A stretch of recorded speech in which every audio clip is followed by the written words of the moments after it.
Hello guys, আসসালামু আলাইকুম। সবাই কেমন আছেন? আশা করি সবাই ভালো আছেন। আপনারা দেখতে পাচ্ছেন আমরা অনেকগুলো মাছ নিয়েছি এবং মশলা বানাইছি। আমরা এখন এই মাছের রেসিপি মানে কাবাব তৈরি করব। আপনারা যাদের এলাকায় এরকম বানান তারা কমেন্ট করে যাবেন।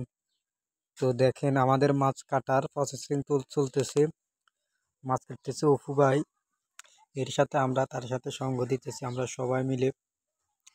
তো আমাদের মাছ কাটার পরে আমাদের মাছের যে আগুন জ্বালাবো সেই আগুনের জন্য আমরা ইট তৈরি করতেছি। ইট দিয়ে লার্কি দিয়ে মাছগুলো শিখে ঢুকানো হচ্ছে। মাছে অনেকগুলো মশলা দিছি দেখেন, অনেকগুলো রকমের মশলা। তো এখন আমাদের অপু ভাই মাছ শিকের মধ্যে ঢুকাচ্ছে। তার সাথে আমরা সবাই মিলে একটা সবাই মিলে বানাইতেছি আর কি। তো ভিডিওটা দেখলে আপনারা অনেক কিছু শিখতে পারবেন এবং আপনাদের এলাকায় আপনারা ছোট ভাইদেরকে নিয়ে এরকম রেসিপি তৈরি করতে পারবেন। তো আপনারা ভিডিওটা দেখেন। মাছগুলো হচ্ছে বাইং মাছ, যারা আমাদের ফেনীর ভাষায় আমরা বাইং মাছ বলি। আপনাদের ভাষা আপনারা কি বলে আপনারা জানাবেন।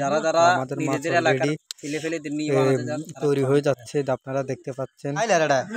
মাছ তৈরি করার পরে এখন আমরা মাছগুলো শিক থেকে বের করতেছি। কলার বরফ দিয়ে আমরা মাছগুলো খাবো। এগুলোকে আমরা আমাদের গ্রামের ভাষায় আমরা কলা বরফ বলি। আপনারা কি বলেন আপনারাই জানেন। আমরা এই মাছগুলো এখানে তুলে রাখবো। রাখার পরে সবাই মাঝে একটা করে দিয়ে দিব। তো আপনারা ভিডিওটা দেখতে থাকুন। আমি ওই দিক দিয়ে বরফগুলো কাটতেছি, এই দিক দিয়ে অপু ভাই মাছগুলো খুলতেছে। সবাই বসে আছে কখন খাবে।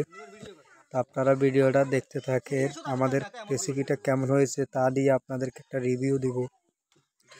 তো আপনারা সুন্দর আপনাদের এলাকার ভাই ওরাদেরকে নিয়ে এগুলো করতে পারেন। খারাপ না, খুব ভালোই লাগে, মজা লাগে। ভিডিওটা দেখেন। মাছগুলো একদম হয়ে লাল হয়ে গেছে। মাছগুলো দেখেন অনেক সুন্দরভাবে আমরা এই রেসিপিটা করলাম। অনেক সময় নিয়ে ভিডিওটাতে সংক্ষিপ্তভাবে দেখাইলাম আর কি। তবে আমাদের অনেক সময় লেগেছে ভিডিওটা বানাইতে। তো দেখেন আমাদের রেসিপিটা হয়ে গেছে।